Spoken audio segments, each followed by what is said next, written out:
नमस्कार, मैं डॉक्टर हेमंत शर्मा हूँ। मैं नवजात शिशु विशेषज्ञ हूँ, जो नियोनेटोलॉजिस्ट कहते हैं। ये बड़ी नई सी फील्ड है जो बहुत कम लोग करते हैं और बहुत कम सीटें भी होती हैं। जैसे फरीदाबाद में कुछ 3-4 ही हैं और इसके बाद जब आगे जाते रहते हैं तो बहुत कम होते हैं। तो इसमें है ये है क्या, जो बच्चे जब जस्ट पैदा होते हैं इनको हम डील करते हैं। अमृता हॉस्पिटल में कार्यरत हूँ और इनका अमृता अस्पताल का बड़ा आभार, इन्होंने बहुत अच्छा हॉस्पिटल बनाया और इसके अंदर नियोनेटोलॉजी सर्विस स्टार्ट की। जो अभी हम आज एकत्रित हुए हैं, ये 2 बच्चे पैदा हुए और ये मिरेकल हुआ। 23 हफ्ते के भारत में जुड़वा शायद 1 या 2 बचे हैं और वो भी इतने अच्छी तरह नहीं। जनरली वेंटिलेटर बहुत दिन रहे या इन्फेक्शन हो गया या दूध नहीं पिला पाए। ये 500 ग्राम की गुड़िया और 630 ग्राम का उसका छोटा भाई 1 दिन भी वेंटिलेटर पे नहीं रहा और गुड़िया सिर्फ 3 दिन वेंटिलेटर पे रही। और उसके बाद हमने नई तकनीक यूज करी जिसको कहते हैं NIPPV और उसके बाद में HFOV वेंटिलेटर से तो बहुत लोग देते हैं पर नाक से HFOV बहुत कम लोग देते हैं। ये इसमें क्या होता है, जैसे एक डॉग सांस लेता है बड़ी जल्दी, तो छोटी छोटी सांस लेता है वो, बहुत जल्दी लेता है वो। तो 1 मिनट में हमने 300-400 बार सांस लाई, पर छोटी छोटी, ताकि फेफड़े ज्यादा ना फूले और फट ना जाए। दूसरी चीज, हमने फटाफट से दूध पिलाया बच्चों को। ट्यूब डाल दिया माँ के पेट से, जो एक बच्चे के मुंह से पेट में, और उस ट्यूब से दूध जल्दी देना शुरू कर दिया और लगभग 4-5वें दिन हम पूरे दूध पे आ गए। हम बच्चे की स्किन इतनी कमजोर थी, हाथ लगाते नीला पड़ता था, तो हमने उसके अम्बिलिकस को कैनुलेट कर दिया, मतलब अम्बिलिकस से पाइप डाल दिया। अम्बिलिकस जो बच्चे को माँ से जोड़ता है, जिसको नाल कहते हैं और नाल कहते हैं, उससे जोड़ दिया, जिससे हमको बार बार बच्चे को छेद न करना पड़ा। हमने सैंपलिंग बहुत कम करी और क्लिनिकल देखा। हमने बच्चों को भरोसा रखा और बच्चे मैजिकली अच्छा किया। इनको इंक्यूबेटर में रखा जहां पर ह्यूमिडिटी बहुत ज्यादा हाई थी, और इतनी हाई ह्यूमिडिटी होने की वजह से उनको पसीने नहीं आए और वजन नहीं गिरा और सोडियम भी उसका बहुत ज्यादा नहीं बढ़ा। बच्चे एक्टिव रहे। हमने 1 हफ्ते के अंदर अंदर ही उनको KMC स्टार्ट कर दिया। KMC मतलब कंगारू मदर केयर, जहाँ बच्चे को माँ की गोदी में दे देते हैं। जब बच्चे को माँ की गोदी में दे देते हैं तो माँ की गर्मी से बच्चे ग्रो करते हैं। जैसे कि हैन मुर्गा अपने बच्चे को इंक्यूबेट करता है, जैसे इंक्यूबेट करते हैं, उससे इन्फेक्शन के रिस्क कम हो जाते हैं, माँ का कॉन्फिडेंस बढ़ जाता है, माँ का दूध ज्यादा आता है। और इस चीज का हमने यूज करके इन सारी कुछ इनोवेटिव चीजें, कुछ सिंपल चीजें और कुछ एडवांस चीजें का यूज करके ये बच्चे फाइट कर रहे हैं। लड़के का सर्वाइवल तो इतना अच्छा है, सो आरोपी भी नहीं हुआ, आंख भी बिल्कुल ठीक है, और दोनों अभी 2 किलो के हो गए हैं और सीधा अपना माँ का दूध पी रहे हैं। ब्रेन हमने 4 बार इनका ब्रेन टेस्ट करा लिया है और वो बिल्कुल नॉर्मल आया है। तो ऐसा इंटैक्ट सर्वाइवल इंडिया में अभी तक नहीं है। इसके अंदर एक बच्चे को वेंटिलेट भी नहीं करना पड़ा। 23 आर वेरी वेरी स्मॉल। मतलब उस तरह के केस होते हैं ऐसे माता पिता के लिए क्या कहें, क्योंकि आज के समय में जो है बहुत समस्याएं होती हैं। आपने भी बताया था कि कई महंगे इलाज होते हैं जो बच्चों को करने के लिए, तो जो है क्या कहना चाहेंगे? कि डिलेड मैरिज है, फिर लाइफस्टाइल अभी मॉडल वो हैं, ओबेसिटी बहुत हो जाती है, PCOD बहुत बढ़ रहा है, इसी वजह से बच्चे नहीं हो पा रहे हैं। और कई बारी IVF से बच्चे होते हैं। जो IVF के बच्चे होते हैं वो कई बारी प्रीटर्म हो जाते हैं, उनसे बहुत खर्चा भी बढ़ रहा होता है पेरेंट्स का। But now with advance technology hope is coming. अभी होपफुल होना चाहिए।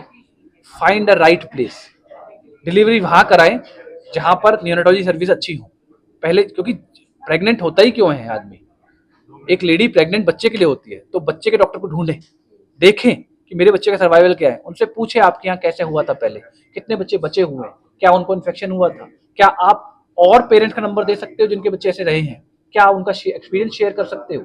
आई थिंक अगर ऐसे एक्सप्लोर कर, हम कहीं भी जाते हैं सामान लेने, बाइक का भी 4 बजे दिखते हैं, पर जब हम डिलीवरी कराते हैं तो हम ये नहीं देखते कि वहाँ नियोनेटोलॉजी सर्विस है या नहीं है।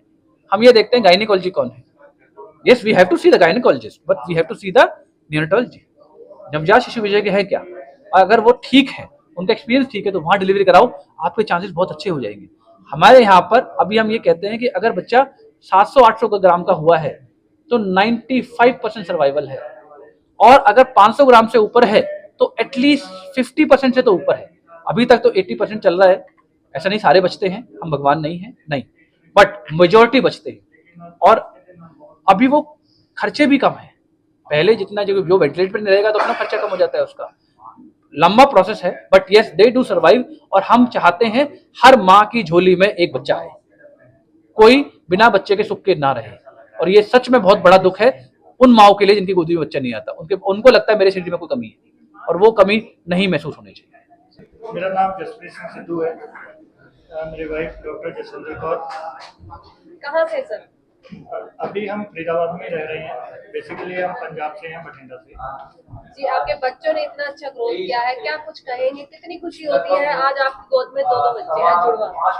हाँ जी, हमें बहुत ही खुशी है जो हम शब्दों में शायद बयान नहीं कर सकते हैं। तो और हमें बच्चे जो है बहुत टाइम बाद मिले हैं, और पहले भी थोड़ा दिक्कत हुई थी, लॉस हुआ था, तो हमें बहुत खुशी है।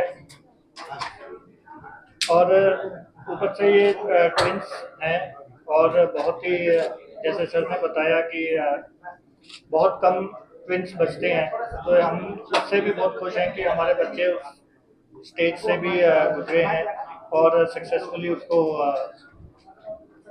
रिकवर किया है। ऐसे मेरे पास कुछ कहने के लिए है नहीं, क्योंकि अपनी खुशी को शब्दों में बयान करना आसान नहीं होता। बस एक चीज कहना चाहूंगी कि now I am a mother और I am a complete women. Thank you sir. जब ये सिचुएशन आई तो आपके मन में क्या आया? क्योंकि देखिए, डर बहुत था, लेकिन जब भी मैं सर को मैं एक ही चीज बोलती थी कि सर, जब मैं आपको स्माइल करते देखती हूँ मेरा स्ट्रेस कम हो जाता है, क्योंकि अदरवाइज मुझे स्ट्रेस रहता था। ऐसा नहीं कहूँगा कि मैं बिल्कुल नहीं डरती थी, मैं बहुत डरती थी, रोज डरती थी, हर पल डरती थी। हॉस्पिटल आते समय भी भगवान से प्रार्थना करते आती थी, यहाँ से जाती थी तब भी प्रार्थना करते जाती थी, लेकिन जैसे ही मैं सर को स्माइल करते हुए देखती थी, एक बहुत सुकून मिलता था। जो 100 दिन का आपका समय रहा हॉस्पिटल वाला, बच्चों को जो केयर के लिए रखा गया, तब कैसा रहा था परिवार का सपोर्ट? परिवार का देखिए, मेरे इन-लॉज में मेरे फादर इन लॉ हैं और सिस्टर इन लॉज हैं, उनका बहुत सपोर्ट था हमारे साथ में। मेरी साइड में मेरे पेरेंट्स हैं, मम्मी डैडी हैं, भैया भाभी हैं, सबका बहुत सपोर्ट था। हमारे फैमिली फ्रेंड्स बहुत सपोर्टिव रहे, हमारे नेबर्स बहुत सपोर्टिव रहे। स्पेशली मैं हमारे पड़ोसियों को बताना चाहूँगी, एक है मिस्टर गुणवंत सिंह और उनकी वाइफ, और एक है हमारे पास में डॉक्टर भावना, वो यहीं पर ही है, अमृता में ही डॉक्टर। उन लोगों का बहुत सपोर्ट था डे 1 से और आज तक। अभी भी भैया पीछे आए हुए हैं, लेकिन अभी मुझे लगता है शायद कहीं पहुंचे नहीं है, बट वो रास्ते में है। उन लोगों की वजह से शायद हम आज यहाँ तक हैं, क्योंकि हमारी फैमिलीज को आने में बहुत टाइम लगता है। मेरे पेरेंट्स जयपुर में हैं, तो उनको वहाँ से आने में एटलीस्ट 3 घंटे लगते हैं। हाईवे है, फिर भी 3 घंटे 4 घंटे लगते हैं। पेरेंट्स के लिए आप क्या मैसेज देना चाहते हैं? पेरेंट्स को क्या मैसेज देना चाहूंगी? पेरेंट्स को तो यही कहना चाहूंगी कि थैंक यू सो मच, जिन्होंने हम पे विश्वास किया, और उनके प्यार और आशीर्वाद की वजह से आज हम यहाँ पे हैं, क्योंकि पेरेंट्स का सपोर्ट बहुत जरूरी है। दोनों बच्चे हैं, बहुत अच्छी